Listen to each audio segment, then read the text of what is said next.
इस पिक्चर के अंदर काश एक पाकिस्तानी की भी पिक्चर होती, काश मेरे पास ये चॉइस होती कि मैं कहीं किसी बड़ी कंपनी का, किसी मल्टीनेशनल कंपनी के जो सीईओ हैं उनमें मैं पाकिस्तानी को भी देख पाती। लेकिन ऐसा नहीं है, क्योंकि जाहिर है हमने जो नमूने इजाद किए हैं या हमने जो नमूने क्रिएट किए हैं वो ये हैं। याद रखिएगा, कोई नेशन जिस चीज़ पर इन्वेस्ट करती है वहीं से उसको फ्रूट मिलता है। हमारे एसेट्स क्या हैं वो भी आपके सामने देख लीजिए। ये एक तस्वीर चल रही है कि पाकिस्तान जो हमारे एसेट्स हैं वो ये हैं, हमने ये एसेट्स बनाए हैं अपने, और जो उनके एसेट्स हैं वो ये हैं। तो दोनों को आप कंपेयर कर लीजिए, हम कंपैरिजन कर लीजिए आप। इंडिया टोटल चेंज था, आप यकीन करें। अच्छा, बिल्कुल चेंज मुझे नजर आया, क्योंकि रखा हुआ है, यानी डिजिटलाइज हो चुका है इंडिया। क्या इंडिया बहुत आगे चला गया हुआ है। हम किस चीज में? हर चीज में आगे चला गया, वो चांद पे पहुंच गया है। ठीक हो गया। हम लोग यहाँ पे बॉर्डर पे खड़े होकर कहते हैं हमारे बंदे का टांग ऊपर ज्यादा ऊपर जा रही है, ठीक हो वो गया। उसकी टांगे देखिए कहाँ पे पहुंच गई, चांद पे पहुंच गई। चांद पे पहुंच गई। हम लोगों का लगाया ही किसी दूसरी साइड पे हुआ ठीक हो है, यानी गया। पिछले 75 ईयर से हमें दूसरी साइड पे लगाया हुआ था इन्होंने। ठीक है। और वो अभी हम लोग इंडिया के साथ अपना मुकाबला कर, कोई कंपैरिजन है हमारा इंडिया के साथ में? मैं पाकिस्तानी हूँ, नहीं, और मैं प्राउड फील करता हूँ। मैं भी पाकिस्तानी हूँ, मैं भी प्राउड फील करता हूँ। लेकिन बात इधर ये आपने बोला आज इंडिया के साथ मुकाबला नहीं है। नो डाउट आज अगर देखें किसी भी फील्ड में इंडिया टोटल चेंज था, आप यकीन करें। अच्छा, बिल्कुल चेंज मुझे नजर आया, क्योंकि शायद अब मैंने उसको कैमरे के आंख से उसको मैंने रिकॉर्ड किया, मैंने उस एंगल से देखा, तो बहुत ज्यादा चेंज मुझे नजर आया। और बाकी आपने कितना फर्क देखा इंडिया और पाकिस्तान की डेवलपमेंट में? देखिए पूरी दुनिया में हम देखते हैं कि इंडियंस जो हैं, किसी भी आप ट्रांजिट के ऊपर फ्लाई करें, किसी भी एयरपोर्ट के ऊपर आप चली जाएं, ड्यूटी फ्रीज के ऊपर, और मोस्टली आपको हर तरफ इंडियन मिलेंगे। नहीं, हमसे ज्यादा तरक्की किया। उन्होंने कैसे तरक्की कर ली है? उन्होंने इसमें बहुत कंप्यूटर में, टेक्नोलॉजी में इसमें ज़्यादा तरक्की किया। बाहर के सारे बैंकिंग जो होती है हमारी ऑनलाइन बैंकिंग, उसका सारा सेटअप जो है ना वो भारत में है। और हमने इन्वेस्टमेंट जो की वो हमने की मदरसों में, हमने इन्वेस्टमेंट की है जिहाद में। इंडियन यूनिवर्सिटीज क्या प्रोड्यूस कर रही हैं और हमने अब तक क्या प्रोड्यूस किया है? वहां पे हमें हिंदुस्तानी ही बैठे हुए नजर आते हैं। आप किसी को दुश्मन समझते हैं तो दुश्मन को भी देख लेना चाहिए कि वो किस तरह तरक्की कर रहा है और आप लोग क्या कर रहे हो। पर एक्शन ये है ते पल्ले नहीं तेला कर दी मेला मेला। नमस्कार दोस्तों, जैसा कि आपने वीडियो में देखा, पाकिस्तान जिस चीज़ में माहिर है वही कर रहा है। हाँ, यानी कि भारत से तुलना, हमेशा वो अपना कंपैरिजन जो है भारत से करता रहता है। लेकिन टाइम के साथ उन्हें ये चीज़ें बहुत अच्छी तरह समझ में आ रही है धीरे धीरे कि भारत से उनका कोई भी कंपैरिजन नहीं है। किसी भी लेवल पे, चाहे वो छोटा लेवल हो या बड़ा, किसी भी लेवल पे उनका भारत से कोई भी कंपैरिजन नहीं है। फिर भी वो इन चीज़ों से बाज नहीं आते। अब वीडियो में यही दिखाया गया है कि जो भारत में जो परवरिश है बच्चों की, उस पर वो फोकस किया जाता है बच्चे का करियर बनाने के लिए। वो डॉक्टर, इंजीनियर या कोई अच्छे परफॉर्म में अच्छी जगह पर उसका जो करियर है वो देखा जाता है। लेकिन वही अगर हम पाकिस्तान की बात करें तो वहाँ पे जो पेरेंट्स हैं वो उनको ऐसी शिक्षा देते हैं कि जहाँ पे वो आतंकवादी ज़्यादा बनाते हैं अपने बच्चों को, ऐसी चीज़ों में जाने देते हैं जिसकी वजह से वहाँ पे डॉक्टर इंजीनियर नहीं बल्कि आतंकवादी उभर के निकलते हैं, जिसकी वजह से उनको बहुत ज़्यादा खामियाजा भुगतना पड़ता है। इसी की वजह से वहाँ पे अच्छे डॉक्टर्स नहीं हैं, अच्छे प्रोफेशन में जो लोग हैं वो नहीं है, आतंकवादी ज़्यादा है। और वो फेमस भी इसी चीज़ के लिए है कि पाकिस्तान जो है वो आतंकवादी इस्टेब्लिश करता है। और इसके बावजूद, उन्हें पता होने के बावजूद कि हम ये सब करते हैं, इसके बावजूद वो अपनी जो तुलना है, अपना जो कंपैरिजन है वो भारत से करते रहते हैं। लेकिन जो सच्चाई है वो तो हम सभी के सामने है। तो चलिए देखते हैं पाक मीडिया का क्या रिएक्शन है इसके ऊपर। चलते हैं पाक मीडिया की ओर। याद रखिएगा, कोई नेशन जिस चीज़ पर इन्वेस्ट करती है वहीं से उसको फ्रूट मिलता है। यानी कोई कौम, दुनिया की कोई नेशन जहाँ पर अपनी इन्वेस्टमेंट करेगी जिस चीज़ पर, वो उसके लिए फ्रूटफुल साबित होगा आगे चलकर। ये बात मैं क्यों कर रही हूँ, ये आपको जब मैं बात करूँगी तो उससे अंदाज़ा हो जाएगा। ट्विटर के नए सीईओ का नाम भारत के पराग अग्रवाल जो हैं उनका लिया जा रहा है कि अब वो उसके सीईओ बन चुके हैं, चीफ एग्जीक्यूटिव ऑफिसर। ट्विटर जो कि टेक कंपनी में से, दुनिया की बड़ी कंपनीज में से एक बहुत बड़ा नाम है, और ये बहुत हाई फाई डेजिग्नेशन है क्योंकि इस वक्त दुनिया पे टेक कंपनीज ही रूल कर रही हैं, याद रखिएगा। लेकिन जो हमारा इस वक्त बात करने की जो आप कह लीजिए मकसद है वो ये है कि इस वक्त पूरी दुनिया में जो टेक कंपनीज रूल कर रही हैं उन सब पे इंडिया के सीईओज लगे हुए हैं। सिर्फ ट्विटर की बात नहीं है, गूगल के सीईओ सुंदर पिचाई भी इंडियन हैं। इसके अलावा विमियो की सीईओ अंजलि सूद भी इंडियन ही हैं। फिर आप चलिए आगे, माइक्रोसॉफ्ट के सीईओ मिस्टर सत्या भी इंडियन हैं। आईबीएम के अरविंद कृष्णन भी इंडिया से हैं। एडोब के मिस्टर नारायण सीईओ इंडिया के हैं।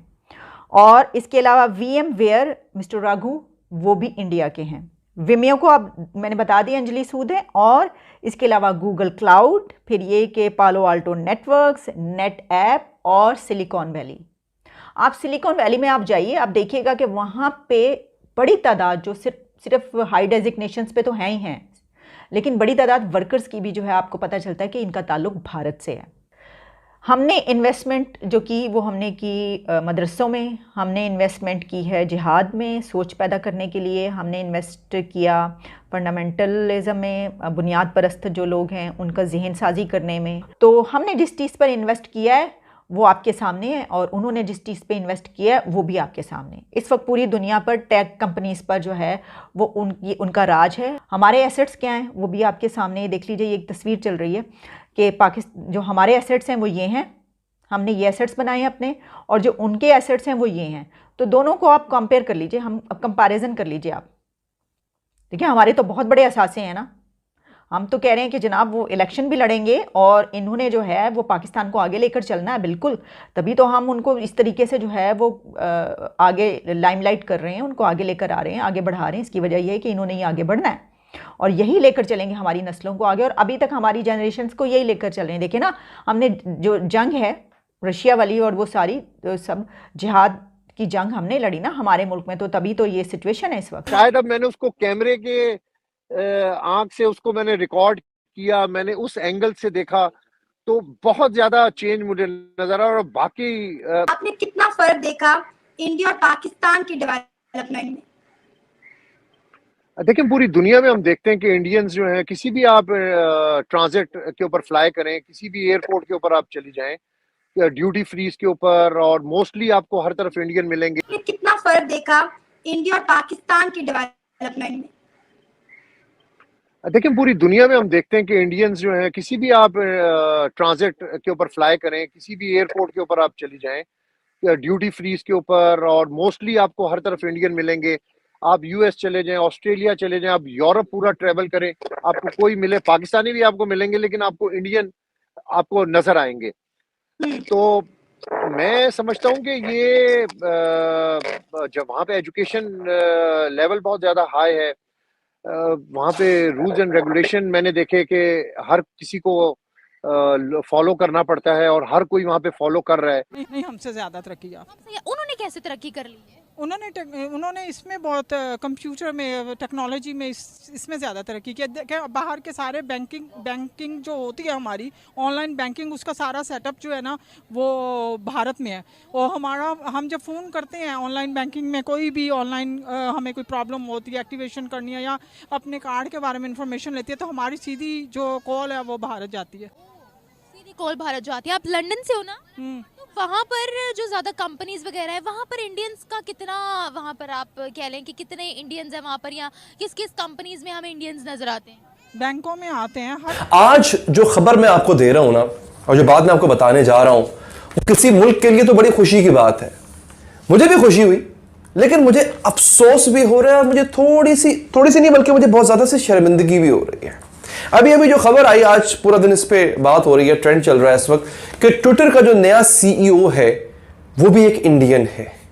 वो भी एक इंडियन है, इसका क्या मतलब है? क्योंकि इससे पहले जो दुनिया की बड़ी बड़ी मल्टी बिलियनियर जो फर्म्स हैं, टेक्नोलॉजी और आईटी फर्म्स हैं, उनके जो सीईओज हैं इस वक्त, चीफ एग्जीक्यूटिव ऑफिसर्स, वो इस वक्त इंडियंस हैं। और आज की वीडियो में आपको मैं बताऊंगा कि इंडियंस ने कहां झंडे गाड़े हुए हैं और हम क्या कर रहे हैं। क्या हमने किसी बड़ी मल्टी बिलियन फर्म को हमने कोई अब तक सीईओ दिया है? इंडियन यूनिवर्सिटीज क्या प्रोड्यूस कर रही हैं और हमने अब तक क्या प्रोड्यूस किया है? क्या हम वो लेवल के लोग, उस तरह के लोग हम प्रोड्यूस कर रहे हैं? हम गलत डायरेक्शन में तो नहीं जा रहे? पराग अग्रवाल एक नौजवान आदमी है जिसको ट्विटर का सीईओ बना दिया गया है। इससे पहले जैक थे सीईओ, उन्होंने रिजाइन किया है और इनको लेके आया गया है। यानी पूरी दुनिया में ट्विटर, जो अमेरिका के एक अमेरिकन फर्म है, उनको अमेरिका में कोई शख्स नहीं मिला इतना काबिल, वो एक इंडियन को लेकर आए हैं। ये सोचने वाली बात है कि आखिर इंडिया ऐसा क्या प्रोड्यूस कर रहा है जो किसी और मुल्क के पास नहीं है। और कभी कभी यकीन कीजिए, अगर आपको किसी से नफरत हो, आप किसी को दुश्मन समझते हैं, तो दुश्मन को भी देख लेना चाहिए कि वो किस तरह तरक्की कर रहा है और आप लोग क्या कर रहे हो। तो आज वक्त है अपने गिरेबान में झांकने का। मैं ये वीडियो इंडिया की और इंडियंस की तारीफें करने के लिए नहीं बना रहा, ये वीडियो मैं इसलिए बना रहा हूं ताकि आज आप और मैं, हम सब मिलकर अपना मवाखजा खुद करें कि हम करते क्या है पिछले 70 सालों में, वो कहां से कहां पहुंच गए और हम आज कहां पर खड़े हुए हैं। इसके साथ साथ आज आपको बताता हूं कि कौन कौन से बड़े इंडियंस हैं जो कि बड़ी मल्टी बिलियन फर्म्स के अंदर काम कर रहे हैं। आपने माइक्रोसॉफ्ट का नाम सुना होगा दोस्तों। इस वक्त जो माइक्रोसॉफ्ट का सीईओ है, चीफ एग्जीक्यूटिव ऑफिसर, वो भी एक इंडियन है। अब आप यहीं से समझ जाए कि माइक्रोसॉफ्ट कितनी बड़ी बला का नाम है, उसको भी एक इंडियन चला रहा है। आगे आए जनाब। फिर अडोब का पता है आपको? अडोब, या कुछ लोग उसको अडोबे भी कहते हैं, जिसपे आप फोटोशॉप वगैरह करते हैं, एडिटिंग करते हैं। एडोबे का सीईओ भी एक इंडियन ही है। एडोबे पूरी दुनिया में इस्तेमाल होती है। कौन चला रहा है इसको? एक भारतीय चला रहा है इसको, उसका नाम है शंतानु नारायण। फिर आगे बढ़े, IBM, वो क्या कर रहे थे इंडियंस? वो पूरी दुनिया पे राज करने के लिए तैयारी कर रहे हैं। और हम क्या कर रहे हैं? इसमें जो टॉप कंपनीज हैं दुनिया की, वहां पे हमें हिंदुस्तानी ही बैठे हुए नजर आते हैं, क्योंकि जाहिर है हमने जो नमूने इजाद किए हैं या हमने जो नमूने क्रिएट किए हैं वो ये हैं कि जैसे कि इंडिया में टूर कर रहे हैं, वहाँ भी जा रहे हैं, तो जर्नलिस्ट का तो बेसिकली पेशा ही यही है।